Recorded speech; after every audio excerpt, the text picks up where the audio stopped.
Bonjour les élèves, donc pour cette séance 8 en 6e, nous avons tout d'abord, nous nous sommes remémoré un petit peu ce que nous avions vu la semaine dernière avec les expériences. Ensuite, nous avons corrigé les exercices. Donc pour l'exercice numéro 1, on vous demandait de dire où est-ce qu'on recueillait le gaz contenu dans une boisson pétillante et on vous demandait si le gaz se trouvait en 1, en 2 ou en 1 et 2. La bonne réponse était en 1 et 2, tout simplement parce que lorsqu'on agite ou on fait chauffer la bouteille d'eau pétillante, le gaz va aller dans cette partie numéro 1, puis va passer dans le tube à dégagement et enfin buller de l'autre côté dans ce tube à essai qui va se remplir du gaz. Donc on est d'accord qu'il y a du gaz 1 dans 1 et 2. Ensuite, comment s'appelle-t-il? Ça, c'est vraiment une question qu'on peut vous poser en contrôle. Bien entendu, il s'appelle le dioxyde de carbone. On peut le noter chimiquement CO2, je vous rappelle que le 2 est en bas. Et comment on le met en évidence, c'est-à-dire comment on le teste, comment on prouve que c'est bien ce gaz? Eh bien, on met de l'eau de chaux dans le tube à essai à la fin de l'expérience et celle-ci doit devenir blanche. Alors ensuite, on est passé à un exercice qui est un petit peu difficile. Au contrôle la semaine prochaine, vous n'aurez pas ce type d'exercice, mais dans un autre contrôle, vous en aurez bientôt. Donc en fait, cet exercice, c'est ce qu'on appelle une petite tâche complexe. En fait, vous avez ici des documents, donc déjà un énoncé, puis deux documents qu'il fallait bien comprendre, c'était deux tableaux. Donc en fait, ce qu'il fallait comprendre, c'est que un filtre, c'est en fait une feuille comme ceci, mais ce que l'on ne voit pas à l'œil nu, c'est qu'en fait, il y a plein de petits trous. Et ces petits trous, selon leur taille, vont permettre de laisser passer des choses, plus petites que la taille du trou, bien entendu, ou au contraire d'arrêter des choses. Par exemple, ici, ce filtre, on sait qu'il va arrêter, par exemple, la Terre, c'est ce qu'on avait vu en classe. D'accord? Alors, vous voyez ici, dans ce document, vous avez trois filtres différents et la taille des pores, donc les pores, ce sont les petits trous qu'il y a dans les filtres que l'on ne voit pas à l'œil nu, sont écrites ici. Donc, ce qu'on a revu avec vos camarades, c'est vraiment des notions de mathématiques, c'est que ces nombres décimaux, bien entendu, plus il y a de 0 après la virgule, plus le nombre est petit. D'accord? Et après, on a revu que entre, par exemple, ce nombre ici, 0,5 et 0,1, ils ont tous les deux le même nombre de chiffres après la virgule. Comme le 1 est plus petit que le 5, eh bien, c'est le nombre 0,1 qui est plus petit que 0,5.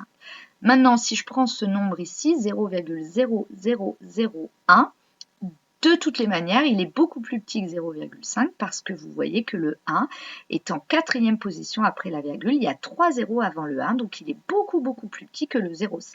Donc la plupart des élèves ont acquis ces notions, mais certains, c'était un petit peu compliqué. Alors, le filtre 1 est-il utile à cette filtration? Vous voyez que le filtre 1 ici a des trous, des pores qui font 0,5 mm. D'accord? Or, le sable fin fait 0,1. Vous voyez que 0,1, c'est plus petit que 0,5. Donc, ploup, ça va traverser le filtre. Et ceux-là sont encore plus petits, donc ils vont tous traverser le filtre. C'est pour ça que nous avons noté dans la correction que le filtre 1 n'est pas utile à cette filtration, car toutes les particules ont un diamètre inférieur, ça veut dire plus petit, que le diamètre des pores. 0,1 mm est plus petit que 0,5 mm, et de même pour les trois autres valeurs.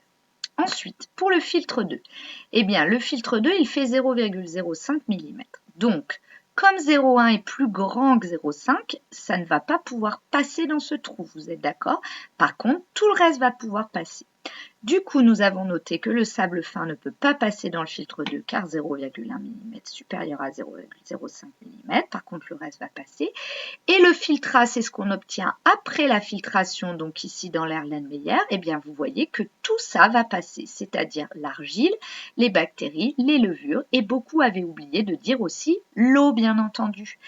Très bien. Et ensuite, pour la question 3a, même question pour le filtre 3. Eh bien, en fait, le filtre 3 arrêtait tout sauf les bactéries. C'est ce que nous avons noté grâce aux comparaisons des nombres. Puis finalement, que contient alors le filtrat et est-il limpide? Eh bien, dans le filtrat, il va y avoir de l'eau, mais aussi les bactéries qui, elles, vous voyez, 0,0001, c'est plus petit que 0,005, donc ça va passer. Est-ce qu'il va être limpide? Eh bien oui, parce que les bactéries sont invisibles à l'œil nu, tout ça est visible à l'œil nu, donc comme ça est arrêté, eh bien il n'y aura que des bactéries et de l'eau, et les bactéries étant invisibles à l'œil nu, le liquide, le filtrat, sera limpide. peut-on boire le filtrat sans danger? Eh bien non, parce que certaines bactéries peuvent être dangereuses et donc on ne peut pas boire de l'eau avec des bactéries dedans, en sachant qu'il y a des bactéries très très bonnes. Donc on avait expliqué que dans la nature c'était pareil, par exemple dans un torrent qui est un petit ruisseau de montagne, s'il y a des bêtes qui pâturent autour des petits torrents, il faut éviter de boire l'eau parce qu'on ne sait jamais, ça peut être contaminé par certaines bactéries. Alors, ensuite, nous avons vu le traitement de l'eau. Donc ça, c'était une activité en plus. Donc, il vous suffit de cliquer ici sur ce petit lien ici et vous allez regarder et il y a les commentaires qui vous expliquent comment l'eau est traitée. Donc, on a vu que d'abord, l'eau passait à travers des grilles. Donc, c'était une filtration, etc. Il y a plusieurs étapes, vous verrez, jusqu'à la fin. D'accord, donc ça c'est un petit bonus. Ensuite, nous avons repris notre cours qui était déjà copié, donc on avait déjà tout copié ça. On en était ici. Et donc, il faut que vous recopiez la fin du cours qui est ici. D'accord? Et puis voilà, notre chapitre est terminé. Donc la semaine prochaine, vous aurez un gros contrôle qui durera une demi-heure sur ce chapitre-là. Donc j'ai expliqué aux élèves que pour bien faire, il faut d'abord réviser votre cours, donc c'est-à-dire tout ça. D'accord, qu'on a collé ou copié. Ensuite, vous devez absolument relire les activités, notamment une activité qui est très très importante, c'est l'activité numéro 3, celle où nous avons fait les schémas de la filtration et de la décantation qui sont notés, qui ont été notés, vous vous rappelez? Eh bien, à l'évaluation, je vous redemanderai de faire ces schémas, donc c'est très très important d'avoir acquis cela. Donc pour réviser, j'avais dit aux élèves, soit vous faites vite fait au brouillon sur un tableau si vous avez un tableau d'école à la maison, vous refaites vos schémas, vous réapprenez bien comment on légende. Vous pouvez les faire vite là, mais par contre en classe, rappelez-vous qu'on fait toujours un schéma au crayon à papier et à la règle. Alors ensuite, nous avons collé ce document-là. Alors, qu'est-ce que c'est que ce document? Vous aurez ça à la fin de chaque chapitre. En fait, ce document, ça vous permet à vous et vos parents, s'ils vous aident, de voir ce que nous avons vu et surtout ce qui est obligatoire à connaître pour l'évaluation. Donc, vous voyez que c'est à connaître les définitions de mélange homogène, de mélange hétérogène, de corps pur, les mots décantation et filtration. Il faut savoir que les boissons peuvent avoir des gaz dissous et que le dioxyde de carbone est identifié grâce à l'eau de chaud. Avec vos camarades en classe, on a regardé toutes les activités et à chaque fois, on a noté dans quelle activité on a vu ces connaissances-là. Et bien sûr, dans le cours aussi. Ensuite, vous devez être capable de faire quoi? D'extraire des informations, de réaliser un montage de décantation ou de filtration à partir d'un schéma, de faire un tableau, de faire le schéma d'un montage de décantation ou de filtration, de faire le schéma du test de reconnaissance du dioxyde de carbone par l'eau de chaud. Vous devez être capable de faire une expérience pour récupérer un gaz par déplacement d'eau et vous devez être capable de réaliser le test de reconnaissance du dioxyde de carbone par l'eau de chaud. Et de la même manière, nous avons noté où nous avions vu ça dans le chapitre, dans quelle activité. Donc maintenant, vous avez toutes les cartes en main pour réussir pleinement l'évaluation.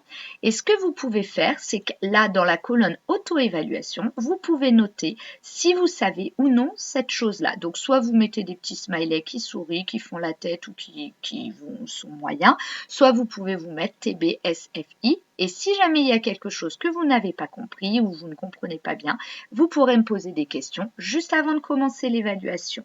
Dernier conseil à l'évaluation, je vous le redirai en classe, il faut absolument bien rédiger et expliquer en détail vos réponses. Bon courage et à la semaine prochaine.